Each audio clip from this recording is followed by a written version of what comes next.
Welcome back to Range Anxiety Television once again. We're doing an off the cuff. We're doing an impromptu ad lib. Paul is sitting here going, what's this about, right? Because I haven't told him. And we're going to talk about something today that is just, it's terrifying at the moment in terms of the media and the carry on. And I think it must have something to do with the US election. But the FUD, fear, uncertainty and demand for electric cars is at its peak right now. Right. It's at its peak. Right. Just like that Commodore that just drove past at its peak. There is some really bad shit going on out there and people are getting very polarised and I don't really know why. Do you know why people, I mean, you're Holden factory worker, miner, blown Commodore owner, WB Ute owner, sorry, I remember. Yep, got it right. WB Ute owner, 308, through and through, nothing's in me driveway but a Holden and I know what I've got. Yep. Why are people so scared of electric cars?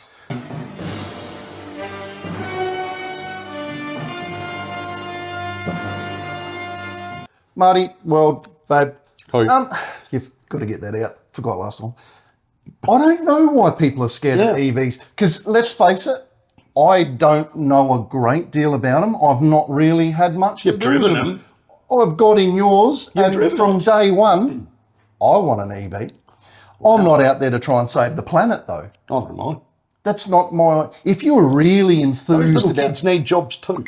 yes, there's lies, misinformation. Now, the big fear of EVs probably comes from, I don't know, the oil companies, does it? I'm not trying to get anyone offside here, so sorry. It's a difficult one, isn't it? Well, let's face it, you know, like if you was to ring the people down there in the tobacco industry, they would say there's nothing wrong with smoking. Scientists have proven this. They're scientists. You know what I mean? EVs. It never hurt me smoking for 40 years. But no one wants EVs to survive if you make money on the opposition. Yeah, but Surely that's got a lot to do with it. Sorry to butt in again, but the other thing that gets me about EVs is if you're out there to save the planet, owning a vehicle to begin with is the worst thing you can do. Yeah. So if you're buying an EV just to save the planet, I think you're looking at it wrong. well, quite possibly. You know, you were so good then, Paul, and so balanced. You've actually got me a little off kilter here. But there's once upon a time when we's was kids. Yeah. We used to live in a paper bag in the middle of the road. Yeah. That was luxury. Yeah. It was more hours in the day then too. Well, then we had to work. We were interested in fast cars, and we would like, what's a 0 to 60 time of this car? And it was, you know, like I think I was looking at the other day, an XAGT was like 6.9 seconds or 7 seconds. You know, brisk. It was brisk back then because you're comparing apples with apples. Why did you pick the XAGT? Because that was going to be the phase 4. Was it supercar? They were killers, those cars. Just off track he goes. Oh, sorry about that. But they were. They banned those cars because they were so fast. But it's got to the point though now where, like, I saw some behemoth on X today, formerly known as Twitter, and it's made by Stellantis, and it's a 4-ton Jeep pile of effluent. And the first thing that one of the local websites here said about it, here's this new Jeep, I think it's called the Jeep Effluent, and it's 0 to 100 times 3.5 seconds. Right. Like, who cares, really? Yeah. It's dated data that they're feeding back to people, isn't it? I think what happens But did it come up with its Nuremberg time? people are so easily triggered. It's normally the people that say, oh, I don't believe the media, I didn't take the jab, will post any media-related story they want that suits their narrative. Yeah. So they're all going now. Why is it that all they talk about with EVs is 0 to 100 times? Well, it used to be something really important to you till the footy team you supported were just simply too slow. Yeah, yep, exactly. These things are brisk. They are so fast. Fast is easy. Yeah, you know? they are so fast. That's incredible. That is not really what you need to see out of them.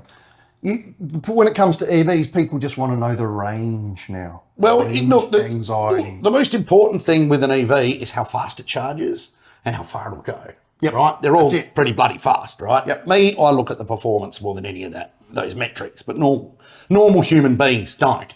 So at the moment, there's two very big campaigns in operation. One is the media terror and panic that's being spread, even by those that do know better, about battery fires. And we covered that before. When was the last time you were driving down the street and you saw a Tesla on fire? Oh, today? You cut it down a bit. I'll be honest with you. Ever? I've never seen a Tesla. Neither have I. Neither have I. No. Neither have I. So, you know, the actual statistics are like, it's like, you know, I've covered this in a previous episode, like 50 times or 80 times less likely to burn than a car that's run with multiple explosions per second going on under the bonnet. Yeah, fuel lines from front to rear, high pressure pumps. There's a lot going on. So what's the next big one? The new terror campaign that's being fought by the media right now. It's pretty recent. You may not have seen it. It's only been in the last 2 weeks, and it's in America where it's really, really cold. Oh, the system, the network can't cope.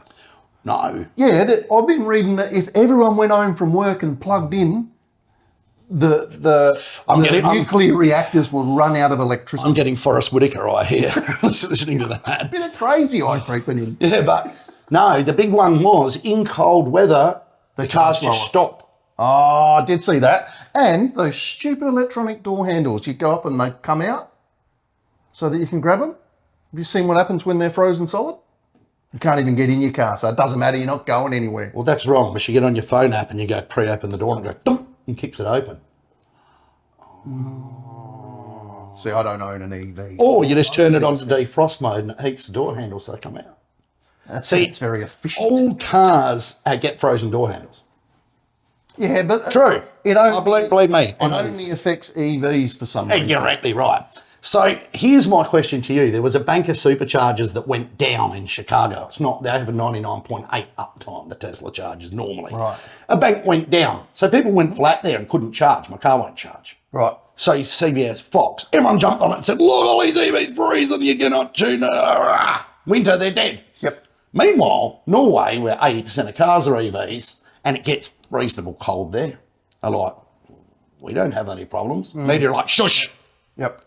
And then we got, obviously, because there's an election coming up in the States, we've got Donald Trump talking about these electrical vehicles that are way too expensive and don't go far. Well, he obviously hasn't been looking too closely at China, as he would like to say, because BYD are about to obliterate everyone. Yes. And they've just come out with a Porsche Taycan competitor. Yep. And with 4 motors, 800 kilowatts, you know, like, so people think it's the grubberments, as they call them, and the leftists or whatever they want to go on about that's forcing this EV transition. So it's like someone stealing their freedom and their rights, but that's not it at all. It's car companies going, this shit's cheaper and better and everyone's going to want it. So guess what? We're just not making the other stuff anymore. Yep. That's what's really happening. Yep. 2 drives though. There's also the, I don't go harp on about the environment as an issue with EVs, but the fact is, smog in the cities is bad. Is bad. It's pretty crap. And we don't live in America where there's 300 million of them.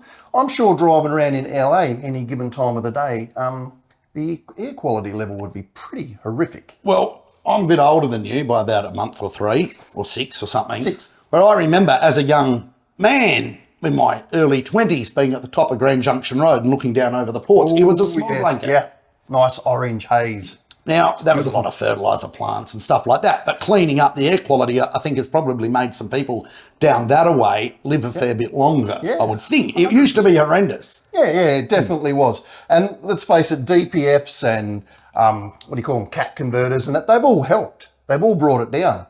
But there's nothing as clean as no crap coming out at all. Well, look, that was an interesting little discussion, and the video photographer is going to have to find some of these Fox or CNN or CNBC headlines and put in snippets and stuff of them. But no one's taking away the shit you love. If your manufacturer doesn't make it anymore, then switch manufacturers. Toyota have said just recently, as early as last week, that they're going to continue making internal combustion forever because there's 5.5 million people in the Japanese parts industry that will be out of a job.